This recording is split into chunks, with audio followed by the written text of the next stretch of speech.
Bom, gostaria de começar falando um pouco da minha felicidade de estar aqui fazendo parte desse projeto do Cruzeiro. Fiquei muito contente com a possibilidade de começar a construção desse projeto junto com o Ronaldo e toda a equipe de transição que está sendo montada.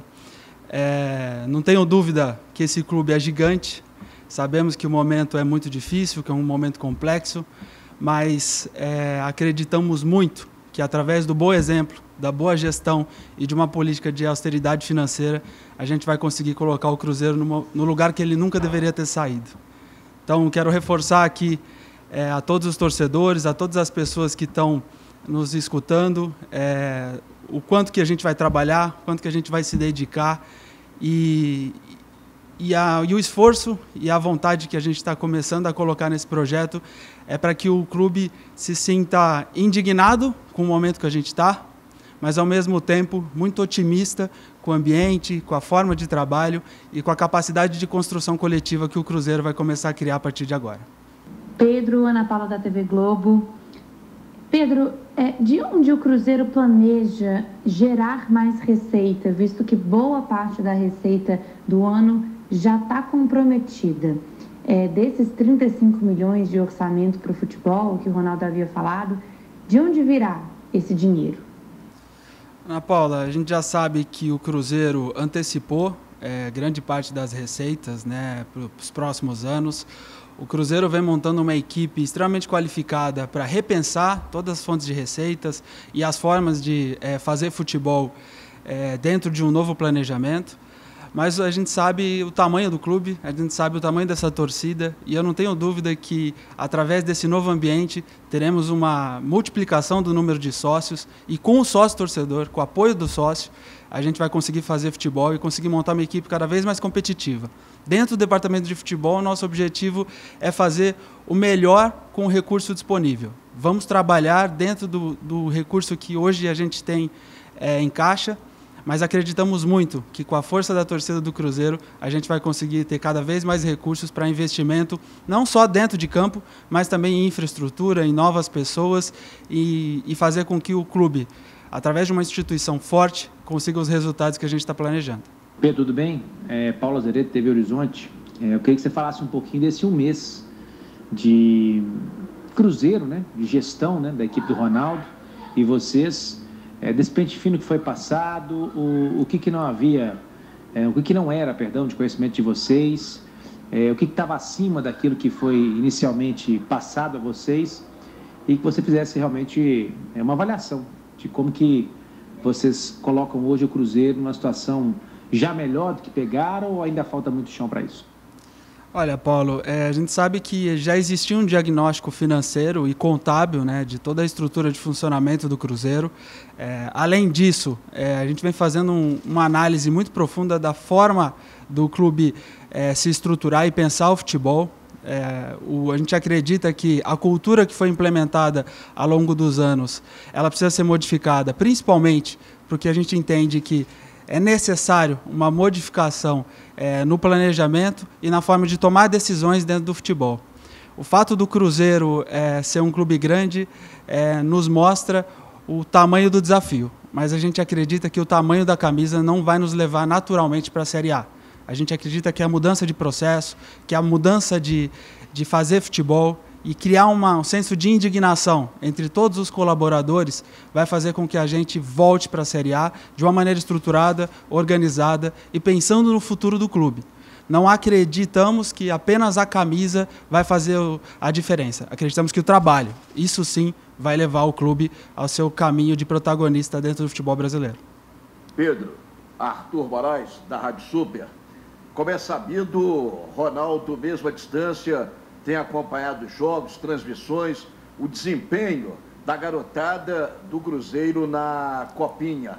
Como que está sendo esse trabalho, justamente de observações em cima dessas jovens promessas, desses jogadores que poderão e deverão ser aproveitados no elenco principal? Aliás, já se fala dessa necessidade de se compor o elenco principal com algumas dessas revelações. E como estaria a situação contratual desses jogadores? Tudo está sendo acompanhado, tudo está sendo visto para que o clube não corra o risco, de repente, de perder um desses valores? Olha, quando a gente pensa em um projeto de futebol que é sustentável, não tem jeito de não falar da base, né? O clube quer construir um projeto de longo prazo e aí, com certeza, nós temos que olhar para a base e investir nesses meninos que hoje a gente já tem dentro da casa, mas também investir em novos processos e novas formas de captação de jovens talentos. O objetivo do clube é fazer essa integração dentro do tempo, respeitando a particularidade de cada indivíduo e entendendo se o atleta está pronto ou não a atuar já na equipe principal.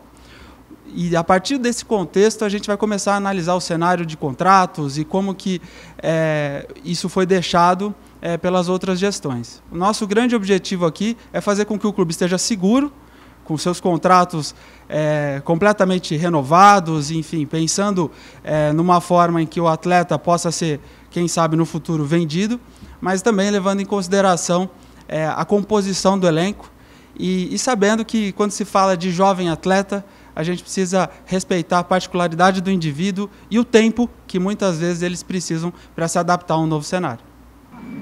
Pedro, Sulimar Silva da Rádio Inconfidência e da Rede Minas de Televisão.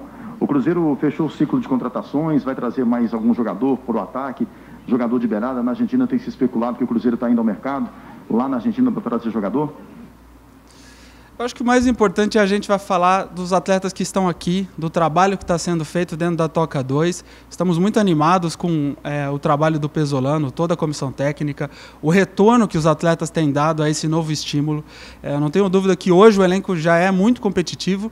E quando a gente fala de contratação, de possibilidades de trazer novas pessoas para dentro do clube, a gente já tem um perfil traçado, né? E o perfil é justamente a pessoa que acredita no projeto e que entende que o Cruzeiro está acima de todos, né? Isso é o fundamental para que a gente consiga fazer com que a instituição esteja protegida ao longo dos anos e que o projeto se torne sustentável. Então, a nossa ideia, quando se fala de contratação ou de novas vindas, é respeitar muito o perfil de pessoa que o Cruzeiro quer contar a partir de agora.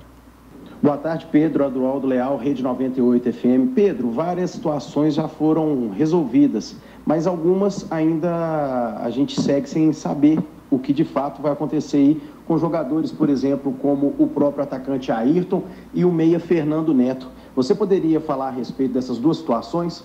Obrigado. Eu acho que existem dois processos que estão bem claros aqui, né? Existem os atletas que estão vinculados à associação e que não terão seus contratos repassados para a SAF.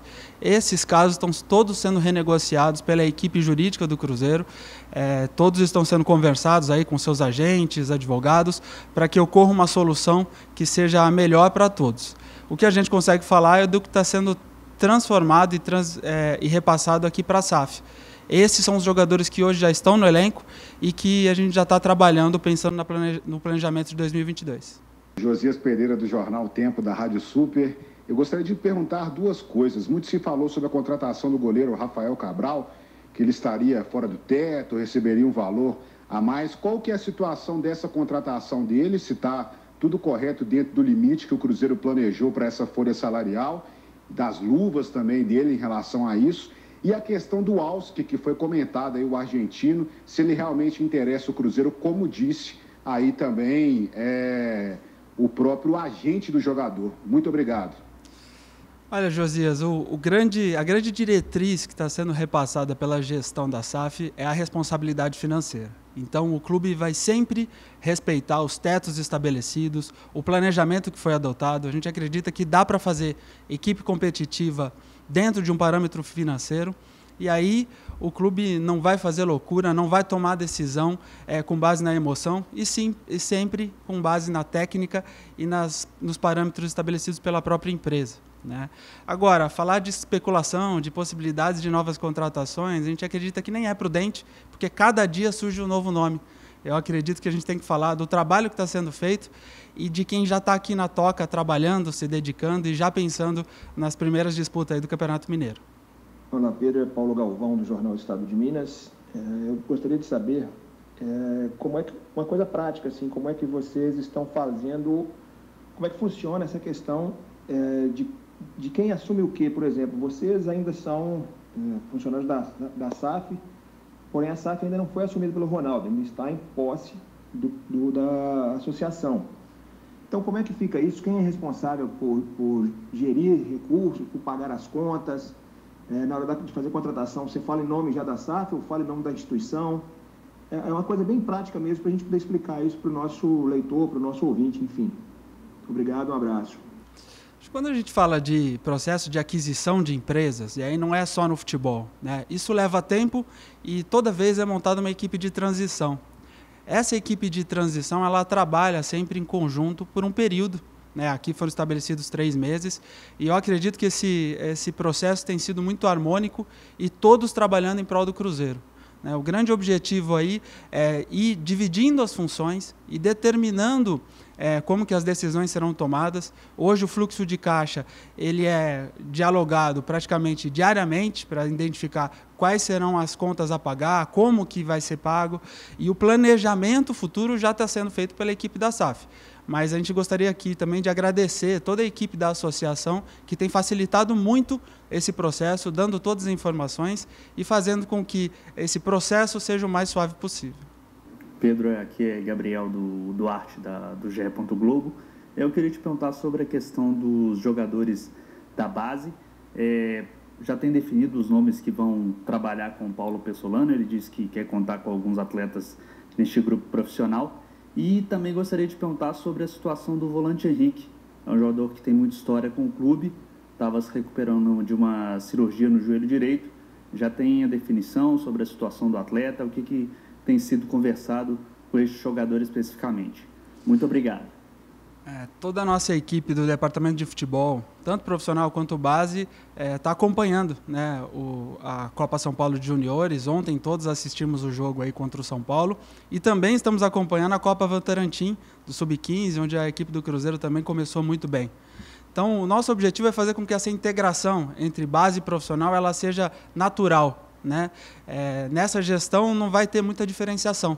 O departamento de futebol é um só. E nele estarão as categorias profissional, de base e também a equipe feminina.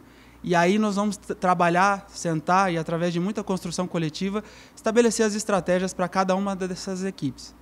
O Paulo Pessolano já vem olhando os jogadores, a nossa equipe também já vem olhando todos os jogadores. A ideia é que agora, com o retorno da equipe, a gente comece a sentar e avaliar quais são as carências, né, que a equipe principal tem, e quais os jogadores que merecem essa oportunidade de fazer essa integração. Mas é importante ressaltar que esse processo vai ser contínuo. Sempre teremos atletas do 20 no profissional.